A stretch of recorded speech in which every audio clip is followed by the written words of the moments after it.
이사야 9장 6절입니다.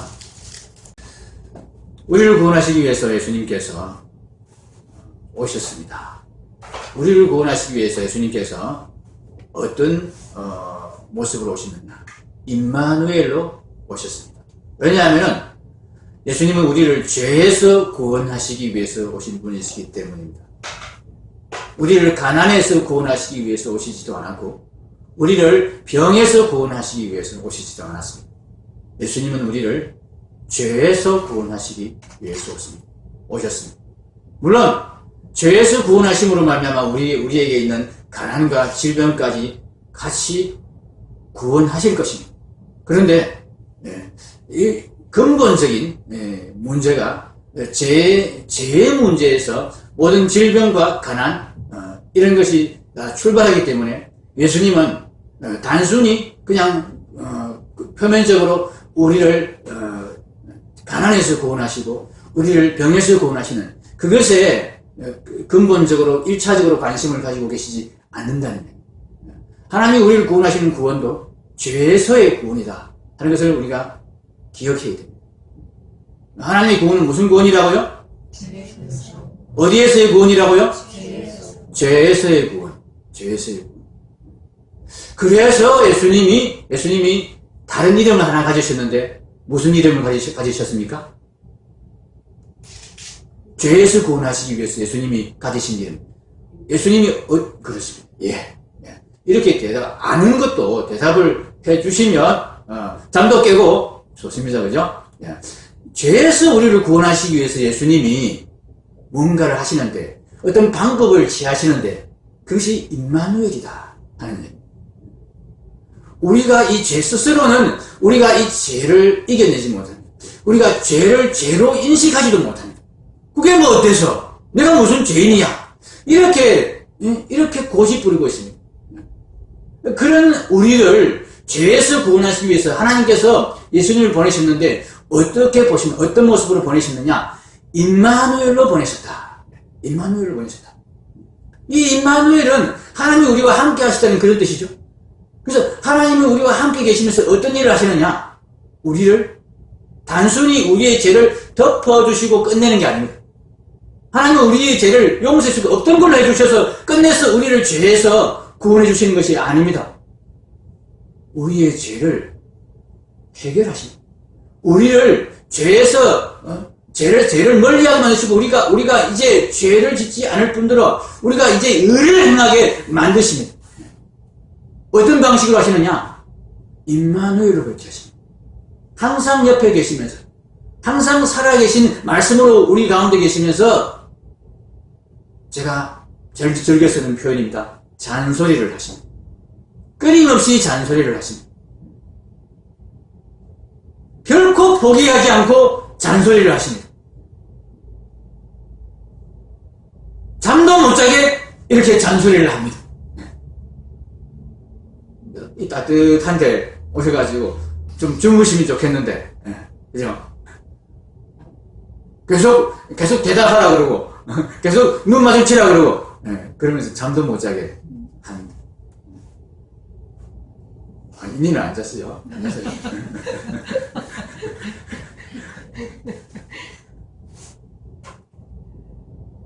우리가 가만히 놔두고 자발적으로 해보라 해서 우리가 죄를 멀리하지 못하고 죄를 끊지 못하기 때문에 그걸 너무나 잘 아시기 때문에 하나님께서 예수님을 임마누엘로 보내셨다. 그 예수님은 이 땅에 육체로 오셔서 우리와 함께 계셨는데 진정한 임마누엘은 어떤 식으로 일어나냐? 예수님이 이렇게 말씀하십니다. 내가 이제 갈 거다. 가서 너에게 진짜 임마누엘을 너에게 내가 만들어주겠다. 그러시면서 가셨습니다. 그리고 성령을 보내셨습니다.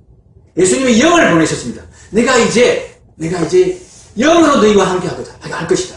그래서 내가 육체일 때는 너희가 화장실 갈 때 내가 못 따라가나. 너희가 잘 때는 내가 같이 못 있지나. 그런데 내가 영으로 너희와 함께 하면 화장실 갈 때도 따라갈 거야. 잘 때도 꿈속에서 같이 함께 할 거야. 언제나 어디서나 항상 너희와 함께하는 임마누엘로 있으면서 내가 계속 잔소리할 거야. 너희가 결코 죄를 끊지 않으면 못 견디도록 그렇게 만들 거야. 그렇게 해서 우리를 어렵게 만드시는 예수님이시라니.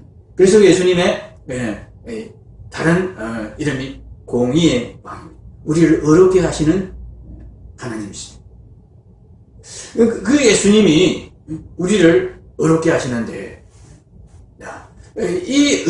예수님이 우리를 어렵게 하시는 이 의가, 여러분, 사랑과 충돌하지 않는다고 그랬죠. 왜 그러느냐? 우리를 한 공동체로, 한 몸으로, 예수 그리스도 안에서, 하나님 안에서 하나의 새로운 피조물로 만들어서 우리를 어렵게 그렇게 새 창조해 가시기 때문에 그렇다는 얘기예요. 우리가 한 몸이 되어서 그렇게 하나님 앞에 하나님의 형상으로 새로 지음받는 그런 어려운 존재로 만들어져 가기 때문에 그렇다는 얘기입니다. 우리가 남남으로 각각 떨어진 그런 존재로 살면은 내게 어려운 게, 내게 좋은 게 다른 사람한테는 안 좋을 수도 있습니다. 하나님이 나를 사랑하면서 다른 사람에는 불이익이 되는 그런 사랑을 베푸는 것이 가능합니다. 그런데 우리가 한 몸이 되면, 우리가 한 몸에 속한 지체가 되면은 내 오른손을 아프게 하면서 내 왼손은 따뜻하게 싸매주는 그런 것을 사랑이다, 그런 것을 의다 할 수가 없게 됩니다. 왜냐하면 이것은 안 좋게 하면서 이것은 좋게 한다. 이게 각각 다른 몸에 섞여 있을 때는 그게 가능합니다. 그죠? 옆에 있는 친구의 옷을 벗겨가지고 너는 좀 건강하니까 좀 추워도 돼. 그러면서 벗겨서 이 친구, 떨고 있는 친구에게 옷을 벗겨서 입혀줍니다. 이 친구는 불만이 있겠지만 이 친구는 좋습니다. 그런데 한 몸이 된 상태에서는 그게 아니다. 둘 다 좋든지 둘 다 나쁘든지 그래야지 하나는 좋고 하나는 나쁘고 이게 있을 수가 없는 거예요. 한 지체인데. 오른손에는 좋게 하고 왼손에는 나쁘게 하면 이게 그 지체에게 좋게 한 겁니까? 나쁘게 한 겁니까? 예, 나쁘게 한 겁니다.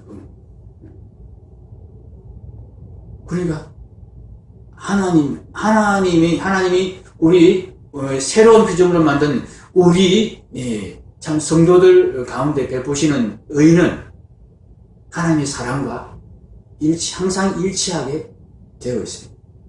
그것이 하나님이 우리에게 베푸시는 의고 사랑입니다. 임마누엘 예수님, 공의의 왕 예수님, 이 예수님에 대해서 성경은 우리에게 여럿이 다른 이름을 우리에게 오늘 말씀을 통해서 알려주고 있습니다. 근데 이 세 가지, 정말 임마누엘로 오신 예수님, 사랑의 왕 예수님, 공의의 왕, 사랑과 공의는 같은 거라 그랬죠? 이 예수님이 사실은 평화의 왕 예수님이라는 것은 사실 같은 이야기. 같은 이야기를 다른 표현으로 하고 있는 것입니다. 오늘 보면 이사야서 9장 6절이 이는 한 아기가 우리에게 낳고 쭉 하면서 그 이름이 마지막 이름을 결론을 지어서 평강의 왕이라 할 것이다. 그렇게 말했어요. 이 평강의 왕이 사실은 의의 왕입니다. 이 평강의 왕이 사실은 사랑의 왕입니다. 이 평강의 왕이 임마누엘로 우리 가운데 계시면서 우리 가운데 의를 만드시고 우리 가운데 사랑을 이루내시고 우리 가운데 평화를 이루내시는데 이 의와 사랑과 평화가 사실은 같은 이야기입니다. 이게 하나님의 형상이 우리 가운데 이루어지는 것을 묘사하는 다른 표현들입니다. 이 하나님의 형상이 사실 이 땅에서는 없는 현상이니까, 없는 개념이니까, 이거를 이 땅의 언어로 딱 한마디로 딱 집어서 이거다! 이야기를 할 수가 없어요. 그냥 사람들이 오해를 해요. 딱 한마디로 이야기해보면 딱 그것밖에 없는 줄 알고 오해를 해요. 의라 그러면 도덕적인 의만 생각합니다. 하나님의 의는 하나님의 사랑과 같은 것인데 그것을 같이 생각을 못하는 거예요. 법적인 의만 생각하는 거예요. 의하는. 그래서 이놈은 혼을 내고 이놈은 세워주고 그렇게 하는 것만 의라고 생각합니다. 하나님의 의는 그런 정도의 의가 아닙니다. 하나님의 의는 의와 공의와 하나님의 사랑이 일치하는 그런 의입니다. 사랑을 이야기하면 또 뭘 떠올리냐? 남녀간의 사랑. 그런 정도를 떠올립니다. 하나님의 사랑은 친구 간의 사랑도 아니고, 심지어는 부모와 자식 간의 사랑보다 더 초월하는, 더 월등한 그런 사랑이에요. 그게 세상에 없는 사랑이죠. 이 사랑을 한마디로 우리에게 설명할 수 없기 때문에, 의를 설명하고, 사랑을 설명하고, 평화라는 개념으로 설명하고, 그렇게 하는 것입니다. 평화를 이야기하면 또 사람들은 오해를 합니다. 전쟁이 없는 상태. 단순히 그런 정도를 싸우지 않는 상태. 그것을 평화라고 생각합니다. 평화의 왕 예수님께서 우리에게 주시는 이 평화는 단순히 우리가 싸우지 않고 갈등이 없고 그런 상태를 말하는 것이 아니고 하나님이 우리에게 주시는 구원을 말하는 것입니다. 히브리서 12장을 한번 찾아보십시오. 히브리서 12장 1절부터 우리 14절까지 쭉 한번 살피면서 하나님이 우리에게 주시는 구원이 바로 이 평화구나. 그것을 의라고도 이야기하기도 하고 그것을 사랑이라고도 하기도 하고 하나님이 우리에게 사랑의 공동체를 주심으로써 우리를 구원하시는 그 구원을 우리가 노래하기도 하는데 그것이 동시에 우리에게 평화를 주시는 평강이라고 하기도 하고 화평이라고 하기도 하고 화목이라고 하는 이 샬롬을 우리에게 하나님이 주시는 것이 바로 하나님의 구원이구나 하는 것을 우리가 이 말씀 가운데서 확인할 수 있습니다. 히브리서 11장에서 무슨 이야기를 하십니까? 히브리서 11장이 쭉 언급한 내용들이 믿음의 조상들의 이야기입니다. 믿음의 적인들을 계속 나열했습니다. 그렇게 믿음의 적인들을 소개한 후에 히브리서 12장에 이러므로 우리에게 구름같이 둘러싼 허다한 증인들이 있으니 모든 무거운 것과 얽매기 쉬운 죄를 벗어버리고 인내로서 우리 앞에 당한 경주를 하며 그랬습니다. 믿음의 증인들이 이렇게 달려간 길을 보지 않느냐, 믿음으로 그들이 어떤 길을 걸어가는지를 보지 않느냐, 죄를 벗어버리는 그런 경주를 그들이 했다. 자, 죄에서 구원입니다. 그죠? 죄에서 구원받는 그 길을 믿음으로 걸어간 우리의 믿음의 선배들이 있고 증인들이 있다. 그 길을 우리가 따라가야 되지 않겠느냐. 그렇게 권면하고 있습니다. 그 길을 따라가기 위해서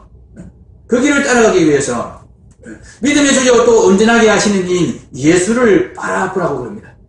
온전하게 하신다.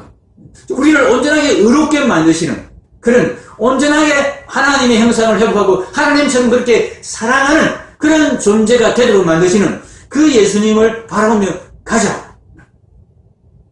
낙심하지 말고 계속 가자. 그렇게 권면합니다. 자, 이 권면 중에 이 길을 걷게 하기 위해서 예수님께서 우리를 징계하시기도 한다. 그런 이야기를 하십니다. 잔소리를 하다가 때로 매를 들기도 한다는 얘기입니다.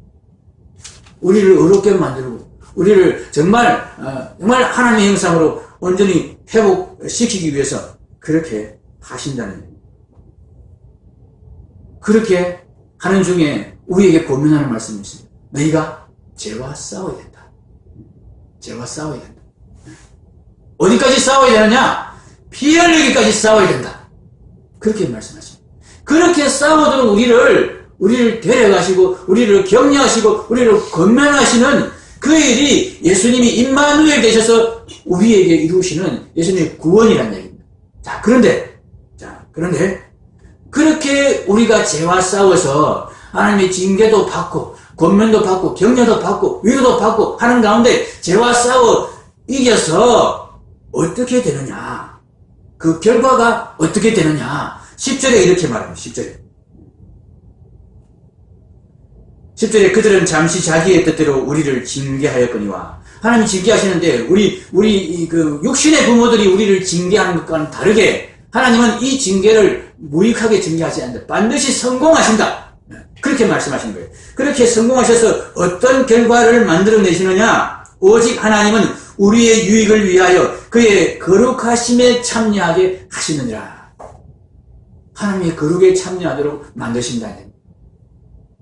우리에게 임마누엘 되셔서 우리를 죄에서 구원해 가시는데 믿는 우리를 믿고 따라가는 튕겨나가지만 않으면 힘들어하면서도 붙어있기만 하면 믿음으로 붙어있기만 하면 우리를 죄에서 구원해 가시는데 그 구원의 결과가 뭐냐? 하나님의 거룩에 참여하시게 하는 것이다. 여러분 하나님의 거룩이 무엇입니까? 하나님의 거룩. 하나님의 특별하심. 거룩은 특별하다는, 뭔가 구별된다는 그런 얘기입니다. 하나님의 특별하심, 그것을 뭐라고 말하냐? 11절에 이렇게 이야기하고 있습니다. 11절에. 무릇 징계가 당시에는 즐거워 보이지 않고 슬퍼 보이나 후에 그로 말미암아 연단받은 자들은 징계의 결과 하나님의 거룩에 참여하게 하는데 이제 다시 그것을 다른 표현으로 뭐라 그럽니까? 의와 평강의 열매를 맺느니라. 의와 평강의 열매라고 말합니다. 의의 열매요, 평강의 열매입니다. 사실 이 두 같은 이야기입니다. 의 곧 평강의 열매입니다. 의가 평강이고 평강이 의입니다. 결론적으로 이렇게 말씀하시잖아요. 결론적으로 14절에 모든 사람과 더불어 화평함과 거룩함을 따르라. 이것이 없이는 아무도 주를 보지 못하리라. 구원 이야기 맞죠? 맨 마지막 이야기가 이것이 하나님이 우리를 구원해 가시는 이야기인 것을 확인해 주지 않습니까? 그죠? 이것이 없이는 아무도 주를 보지 못하리라. 하나님이 우리를 의와 평강의 열매를 맺게 하십니다. 근데 이 의와 평강의 열매, 이것을 맺지 못하면 아무도 주를 보지 못하리라. 이것 없이는 구원 아니다. 그 이야기 하시는 거예요. 모든 사람과 더불어 화평함과 거룩함을 따르라 그랬습니다. 모든 사람과 더불어 화평이라고 했습니다. 거룩이란 표현을 우리가 알기 쉽게, 우리가 알 수 있는 단어로 표현하는 거예요. 의라는 표현을 우리가 알 수 있는 평강이라는 단어로 앞에서 표현했듯이 그렇게 하나님의 의, 하나님의 거룩, 그것이 평화, 평강, 화평이라는 단어로 표현되고 있는 것입니다. 화평해야 한다고 그러십니다. 화평하지 않으면 구원이 아니라고 말합니다. 하나님의 거룩하심이 바로 화평함입니다. 하나님의 거룩하심은 곧 모든 사람과 더불어 화평하는 성품을 말합니다.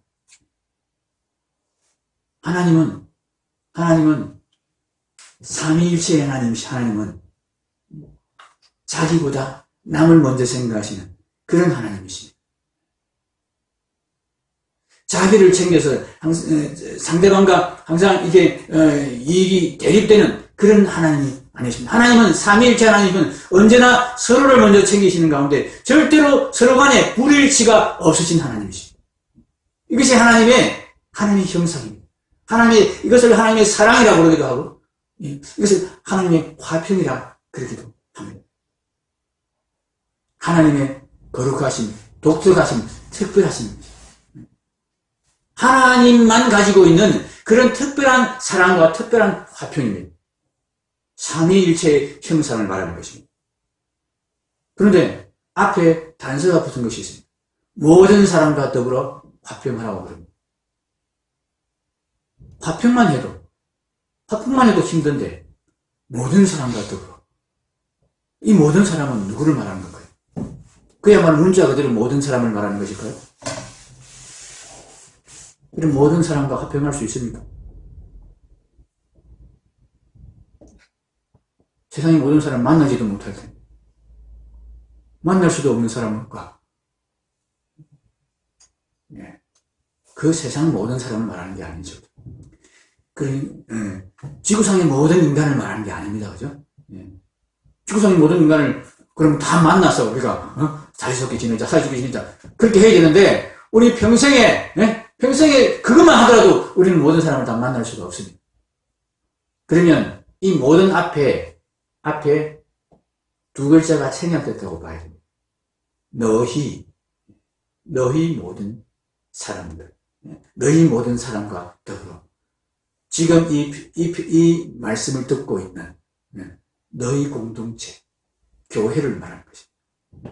한 생명 공동체로, 한 몸 공동체로 하나님이 세워주신 너희 교회 안에서는 적어도 모든 사람과 더불어 화평해야 된다. 이것을 말하는 것입니다. 이것이 없이는 아무도 주를 보지 못하리라. 예수님께서는 우리를 구원하시기 위해서, 우리를 화평의 사람으로 만들기 위해서, 우리를 의의 사람으로 만들기 위해서, 우리를 사랑의 사람으로 만들기 위해서, 우리를 하나님의 형상으로 만들기 위해서 이 땅에 교회를 세워놓고 올라가셨습니다. 이 교회를 통해서 우리가 이 의의 훈련을 받아야 되고, 사랑의 훈련을 받아야 되고, 온전히 하나됨을 통해서 화평하는 사람이 되도록 그 훈련을 받도록 하기 위해서 하나님이 우리에게 교회를 주셨다는 거예요. 교회는요, 그냥 일주일에 한번 모여서 예배 드리는 그런 공동체가 아닙니다. 예배만 드리고 그냥 끝나는 그런 공동체가 아닙니다. 이 교회를 통해서 우리가 의를 이루어가야 되고, 우리가 사랑을 회복해야 되고, 우리가 화평의 공동체를 만들어 가야 됩니다. 평화의 왕 예수님께서는 자기가 주는 평화는 세상이 말하는 평화와 다르다고 이야기하셨습니다. 평안을 너희에게 끼치노니 곧 나의 평안을 너희에게 주노라. 내가 너희에게 주는 것은 세상이 주는 것과 같이 아니하니라. 세상이 말하는 평안은 단순히 서로를 적대하지 않는 것을 말합니다. 단순히 대립이 없는 것을 말합니다. 그런데 예수님이 주는 평안, 하나님이 우리에게 기대하시는 평안은 하나됨입니다. 그냥 일시적으로 서로 대립이 없어서 지금 우리는 사이좋게 지내고 있다. 그 상태는 여전히 대립의 원인이 제거되지 않고 대립의 요소가 남아있는 불안한 상태의 평화의 뿐입니다. 우리가 서로 남남이고 서로 별개의 개체로 존재하는 한 사이좋게 지낼 수도 있지만 언제 틀어져서 또 대립하는 관계가 얼마든지 될 수 있는 그런 가능성이 남아있습니다. 이것을 평화라고 이야기하지 않는다는 얘기입니다. 세상은 그것을 평화라고 부를지 모르지만 여전히 불안의 요소와 불화의 요소가 잠재되어 있는 그것은 진짜 평화가 아니다. 내가 너에게 주는 평화는 그런 잠재적인 요소까지 다 없애버린 온전한 평화다. 다시 불화로 갈 수 없는 온전히 한 몸이 되어버려서 이 한 몸의 생명체가 유지되는 한 병에 걸리지 않는 한 이 생명체가 무슨 이상하게 참 병이 걸려서 죽어가는 그런 자리로 떨어지지 않는 한 정상적으로 사는 한 그 안에 온전히 평화가 유지될 수밖에 없는 그런 생명 공동체로 하나님은 우리를 그런 평화의 공동체로 우리를 부르셨고 우리를 그렇게 만들어 가십니다. 이것이 하나님이 우리에게 예수님을 통해서 우리에게 베푸시는 구원입니다. 임마누엘을 통해서 우리 안에 있는 서로 배타적이고 서로를 질시하고 서로 의심하고 대립하는 자기를 주장하는 이 모든 죄들을 세상은 그것을 죄라고 얘기하지 않습니다. 내 인생을 내가 사는데, 내 인생은 내 마음대로 사는데, 내 인생은 내 멋대로 사는데, 그게 무슨 죄야? 자기 인생을 자기 것이라 주장하는 것이 죄입니다. 가장 근본적인 죄입니다. 내 인생은 내 것이 아닙니다. 내 인생은 하나님이 만드신 것입니다. 하나님의 것입니다. 하나님은 우리를 예수 그리스도를 머리로 해서 그 예수 그리스도의 몸에 붙은 지체가 되게 함으로써 온전히 한 몸을 이루어서 서로가 서로를 위해서 살아가는, 서로가 서로를 사랑하며 살아가는, 거기서 온전한 평화를 이루어가는, 결코 깨트릴 수 없는 평화를 거기서 누려가는 그런 그런 사랑의 공동체, 의의 공동체, 그런 평화의 공동체로 만드시기 위해서 하나님은 우리를 자기의 형상대로 창조하신 것입니다. 이 하나님의 창조 계획에 반기를 들고 반역을 일삼은 것이 인간의 독립선언입니다. 내 인생은 내 것으로 살겠어요. 내 인생에 타치하지 마세요. 이것이 근본적인 죄악입니다. 이것을 죄라고 여기지 않는 것이 너무나 참 하나님 앞에 큰 반역입니다. 결코 용서받을 수 없는, 하나님이 용납하실 수 없는 죄악입니다. 하나님 예수님을 우리 가운데 보내셔서 우리 가운데 이 죄를 제하시고 하나 되게 하시는 성령의 역사로 우리를 온전히 한 몸을 되게 만드십니다. 우리를 온전히 한 몸으로 만드시는 이 화목의 일이 우리 가운데 일어나게 하십니다. 그래서 우리를 새로운 피조물이다, 그렇게 말씀하셨어요. 이 새로운 피조물은 우리 한 사람 한 사람을 두고 하는 이야기가 아닙니다. 교회를 두고 하는 이야기입니다. 우리가 구원받은 성도는 이제 자기 자신을 그냥 한 사람의 개체적인 그런 사람으로 인식하면 안 됩니다. 자기 정체성을 이제 교회로 인식해야 됩니다. 교회에 소속된, 교회에 속한 한 지체로 그렇게 여겨야 됩니다. 그래서 나와 함께 예수 그리스도의 몸에 속한 저 지체가 내 생명에 절대로 필요 불가해요. 내 생명이 없어서, 나의 행복에 있어서 없어서는 안 되는 그런 나의 한 몸으로 그렇게 상대방을 바라볼 수 있어야 된다는 거예요. 우리는 예수님의 몸에 접붙여진 그런 지체들, 그런 존재들입니다. 그럼 장기이식을 하게 되면은 남의 장기를 자기 몸에다 갖다 붙이는 거 아닙니까? 그렇죠? 그러면 초기에는 이게 거부 반응이 일어납니다. 거부 반응이라는 걸 가르쳐서 면역 반응이라고 합니다. 면역 반응. 그 무슨 얘기냐면은 이 다른 장기를 병원균체로 그러면 이게 이물질로 나를 위협하는 그런 세력으로 그렇게 몸이 인식하고는 면역 기제를 발동해가지고 이것을 병처럼 여기면서 이것을 막으려고 그렇게 몸에서 작용이 일어난다는 얘기예요. 기껏해서 이식을 시켜놨는데 이걸 떼내버리는 그런 시도가 몸에서 일어난다는 얘기예요. 그래서 이 장기 이식을 하는 초기에는 면역 억제제를 투여해서 이 새로 붙인 장기를 다른 몸으로, 내 몸이 아닌 다른 몸으로 인식을 못하도록 그렇게 억지로 말리는 그런 일을, 작용을 한동안 해야 됩니다. 우리 교회도 사실 마찬가지입니다. 우리가 예수 그리스도의 몸에 이렇게 붙여졌습니다. 나만을 위해서 살다가 내 인생 내 것으로 그렇게 살다가 이제 네 인생하고 내 인생하고 합해서 우리가 한 인생이 되었다. 이게 처음에 잘 되겠습니까?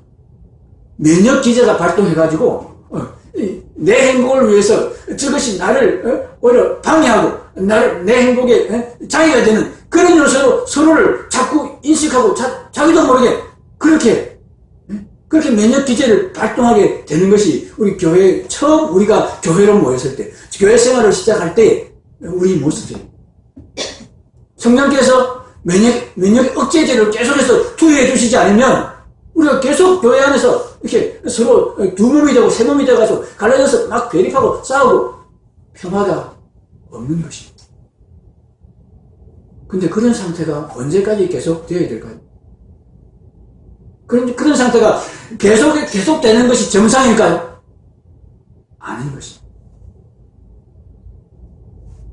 어느 정도 기간이 지나가면 이제 새로 이식된 장기를 내 몸의 일부로 받아들이는 그 일이 일어나야 되는 것입니다.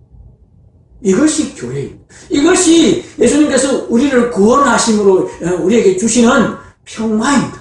평강입니다. 이것이 화목입니다. 하나됨입니다. 이것이 교회의 평강. 예수님을 통해서 예수님이 우리 안에 이루시는 그런 구원의 일들, 그 구원의 일들이 우리에게 증거가 나타나야 된다. 고린도후서 13장 5절에 그렇게 말씀하고 있습니다. 처음에는 이것이 불편하고, 이것이 참, 우리, 상대방을, 따로따로 살던 우리가 서로를 지체로 인식하는 것이 불편하고 힘든 그런 일이었는데, 시간이 지나면서 그것이 너무나 복된 일이고, 그것이 너무나 귀한 일이고, 그것이 바로 구원이구나 하는 것을 우리가 깨닫고 받아들이는 그런 일들이 일어나야 된다는 얘기입니다. 너희는 믿음 안에 있는가? 너희 자신을 시험하고 너희 자신을 확증하라. 예수 그리스도께서 너희 안에 계신 줄을 너희가 스스로 알지 못하느냐. 예수 그리스도께서 우리 안에 계시다. 우리 안에 임마누엘이 계셔서 우리를 의의 사람으로, 사랑의 사람으로, 평화의 사람으로 만들어 가시는, 평화의 공동체로, 교회로 만들어 가시는 그 일을 하십니다. 예수 그리스도께서 너희 안에 계신 줄을 너희가 스스로 알지 못하느냐. 그렇지 않으면 너희는 버림받은 자니라. 우리에게 임마누엘의 증거가 있어야 됩니다. 임마누엘 자체의 증거가 있어야 됩니다. 예수님께서 성령으로 우리 가운데 오셔서 계속해서 말씀해 주시고 잔소리해 주시는 것을 우리가 경험해야 됩니다. 내가 엉뚱한 짓하고 엉뚱한 생각하고 엉뚱한 방향으로 가니까 성령님께서 계속 내게 말씀하시는구나. 나를 계속 깨우치시고 잔소리 하시는구나. 이 증거가 있어야 됩니다. 두 번째로 그 임마누엘로 인해서 일어나는 의의 증거가 또 따라가야 됩니다. 그렇게 잔소리하신 결과로 내가 이제 하나님의 의를 배우게 되고 하나님의 의가 내 마음속에 들어오게 되었구나. 내가 의를 이제 따르는 사람이 되어가는구나. 예전에는 전혀 생각도 못했는데 내가 이제 의를 따라가는, 의를 동의하고 의를 좋아하는 사람이 되어가는구나. 이 증거가 우리에게 있습니다. 이것이 임마누엘에 따라오는 증거입니다. 예수 그리스도께서 너희 안에 계신 줄을 너희가 스스로 알지 못하느냐. 그걸 확인하라 그러지 않습니까? 그 확인이 임마누엘을 통해서 내 안에 의의 증거들이 나타나는 것으로 확인되어야 되는 것입니다. 그 의의 증거의 구체적인 신뢰는 뭐냐? 평화입니다. 평강입니다. 교회의 평강입니다. 교회의 화목입니다. 우리가 서로를 지체로 인식하고 서로를 내 목숨으로 인식하고 서로를 나의 한 몸의 일부로 인식하는 이 일이 일어나는 것. 사랑하는 성도 여러분, 교회는 있어도 좋고 없어도 좋은 그런 공동체가 아닙니다. 있으면 좋은 공동체, 없으면 조금 불편할 뿐인 공동체, 그런 공동체가 아닙니다. 교회는 우리의 생명입니다. 교회에 하나 됨이 바로 우리의 생명입니다. 제가 여러 번 했던 이야기입니다. 만약 교회 안에서 내가 누군가와 불편한 관계, 미워하는 관계가 지속이 된다. 일시적으로 그럴 수 있습니다. 그런데 이것이 해결이 안 되고 계속 지속이 된다. 그러면 둘 중에 하나입니다.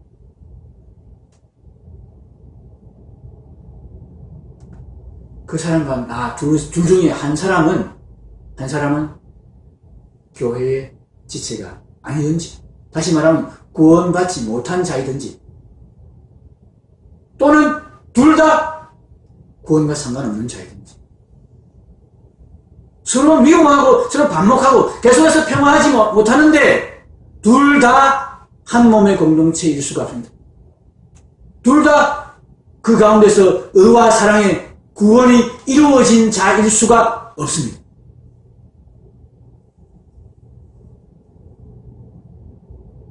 여러분, 교회가 우리의 생명, 이 교회를 통해서 우리가 이 하나됨을, 온전히 하나됨을 이루지 못한다면, 이 온전히 하나됨이 이루어진 교회는, 여러분, 이제는 내가 그 교회와 떨어지면, 그 교회를 벗어나게 되면, 내 생명이 끊어진다는 그런 절박한 마음이 들게 하는 그런 생명의 공동체가 되어야 되는 것입니다. 그래서 예전에 성경에도 그런 말씀이, 네가 땅에서 매면 하늘에서도 매일 것이고 땅에서 풀면 하늘에서도 풀리리라. 교회를 두고 하신 말씀입니다.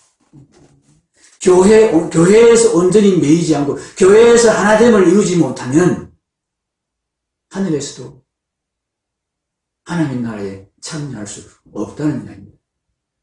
하나님 우리에게 주신 교회, 이 지상에 여러 교회들이 있습니다. 물론 우리가 이제 하나님 나라가 완성이 되면 온전한 하나의 교회만 남겠지만은 이 지상에서는 우리의 훈련을 위해서 각각의 교회들, 지교회들을 주셨습니다.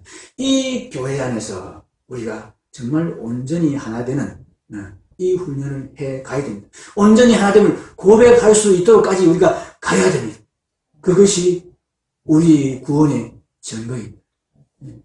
이 하나님의 형상이 교회 안에서 이루어지는 것, 이것을 평화라 그런다 하는 말씀입니다.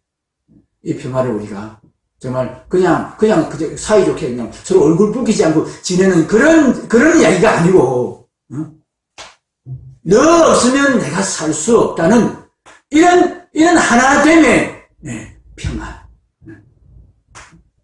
우리가 다시는 대립하는 관계에 있을 수 없는 온전히 한 몸 된 그런 하나됨의 평화. 이 평화가 우리 가운데, 덕계수로 교회 가운데 있어지기를 축복합니다.